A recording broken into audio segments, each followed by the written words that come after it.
Pretty much everyone has heard of major game franchises like Halo or Call of Duty, but many of us have also heard about Goat Simulator 3, arguably the best goat simulator on the market, if we're being honest. The world of meme games has made a name for itself by doing the complete opposite of traditional game design, and sometimes they succeed massively. Today, I want to dive into the most well-known meme games and look at their impact on gaming trends and culture. And really, there seems to be only one obvious place to start, and that is Garry's Mod.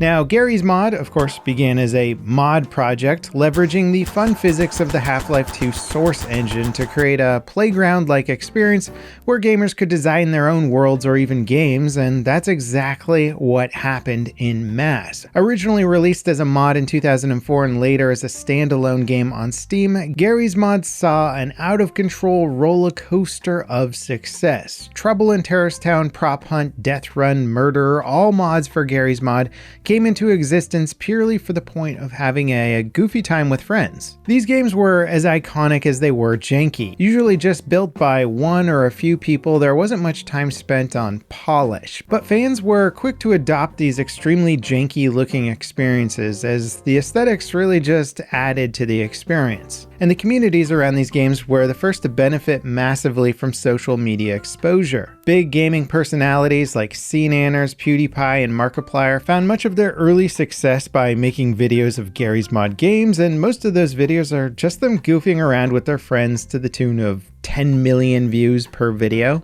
I can smell you.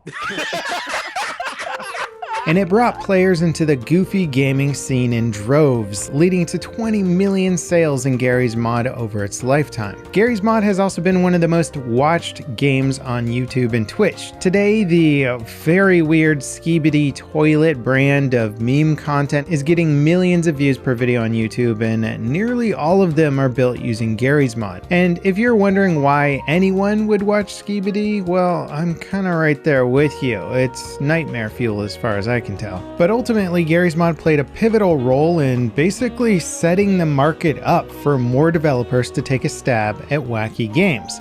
Which leads us to, of course, Goat Simulator. Because why wouldn't a game about simulating a goat become a huge success? Goat Simulator is one of the first low-budget meme games that players outside of Garry's Mod community really took notice of. Aside from the fact that you literally play a goat, the other thing that set Goat Simulator apart is kind of the complete lack of task-oriented gameplay. It's a sandbox with no clear direction or purpose aside from some very simple tasks. Most of the fun of the game is just messing around with its janky physics and gameplay mechanics. And the really crazy part is that the development of this game started as a joke project during an internal game jam at their studio. The developers released videos showing their progress after 1 month, and it caught on, getting over 1 million views in 2 days. The overwhelming success of the video prompted the full-blown development of the prototype build into a finished product. And they intentionally left in many of the prototype bugs and broken mechanics, since that was mainly what made the game so funny. With just a few months of active development, Goat Simulator launched with 1 million units sold in its first week of release, which was very uncommon for most indie projects, let alone a low-budget game in 2014. Since then, there's been multiple expansions to the game and a direct sequel, Goat Simulator 3. They of course skipped the 2,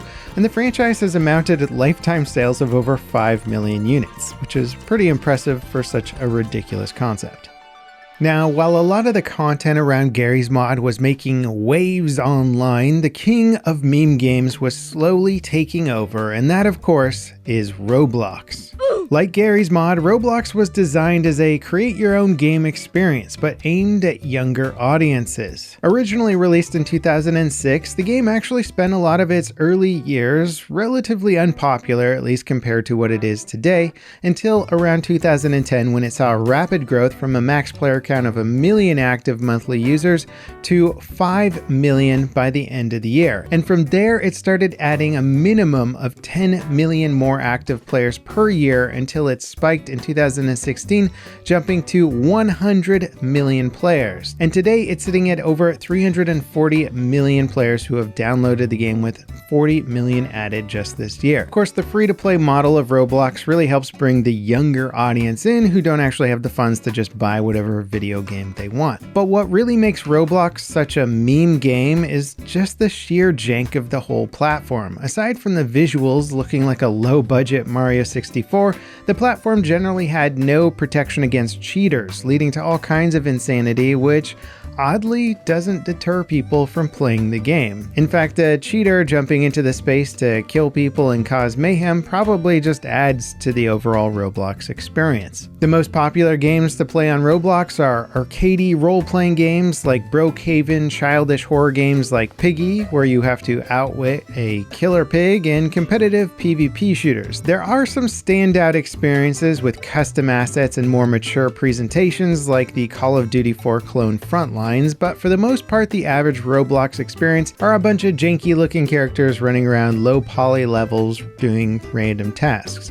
At least Roblox does have some educational tools built in there. Kinda helps it overlook some of the more predatory practices of the platform. Now, of course, meme games don't always have to be just sandbox chaos simulators. The horror gaming genre is one of the memeiest out there, and Slenderman, the 8 Pages, was basically the first example of a runaway commercial success in the extremely janky indie horror genre. Slenderman was built on the Unity engine back in 2012, and Unity was a different beast back then. All the different memes and complaints that you might have seen about how low-budget, cash-grabby Unity games were basically exist because of games like Slenderman. Created with basically no budget, it was released as freeware and quickly racked up millions of downloads. Slenderman videos also dominated YouTube for years after its release. If you were a popular gaming YouTuber, it was almost obligatory to make this scary reaction video to Slenderman. And no, I didn't make one. I know. I'm so sorry, guys. And if you were browsing around YouTube back then, Slenderman was basically everywhere, which is impressive since the game itself was just you wandering around a forest and getting repeatedly jump scared by a tall NPC. It's pretty funny actually reflecting back on Slenderman and the decades that followed its release. The meme games of today get to pull from high-end asset stores, so while they might be similarly shallow experiences, they tend to look way better than Slenderman. And that's pretty much exactly what Only Up was. This game launched on May 24, 2023 and immediately found a massive audience with streamers. It was one of the most streamed games on Twitch following its launch, with speedrunners and big-name streamers featuring it. The game proved to be extremely difficult, but also a fun platformer with a singular goal: move upward by jumping from platform to platform with no checkpoints to save your progress. Obviously, the fun of the game was to watch your favorite content creator rage as they would fall and lose hours of progress.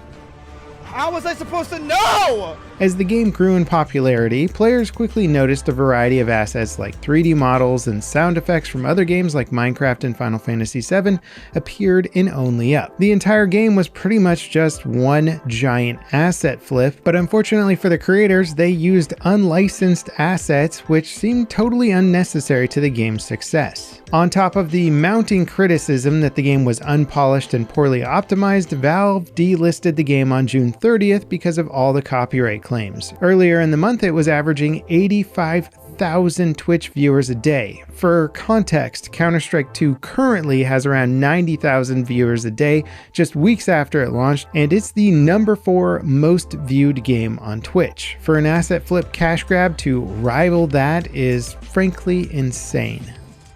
Now, let's get away from these weird little indie crappy meme games. What happens when a world-renowned studio known for non-stop hack-and-slash action titles is given the rights to make a Metal Gear game that's also a meta-commentary on American exceptionalism, meme culture, and free will? Well, you get Metal Gear Rising: Revengeance, a very rare example of a big-budget, intentionally memey game. Well, what do we have here? Oh. This?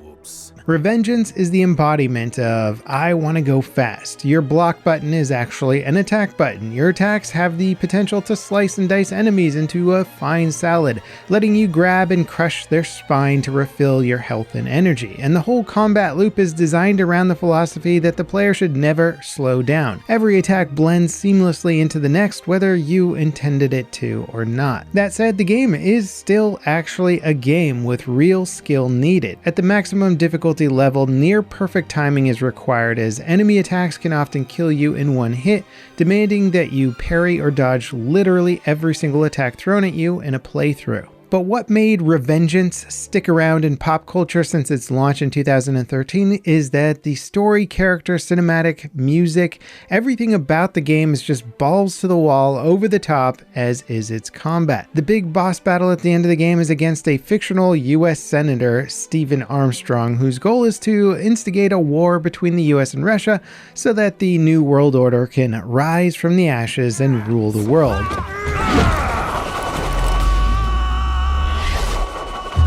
Fuck with this, Senator!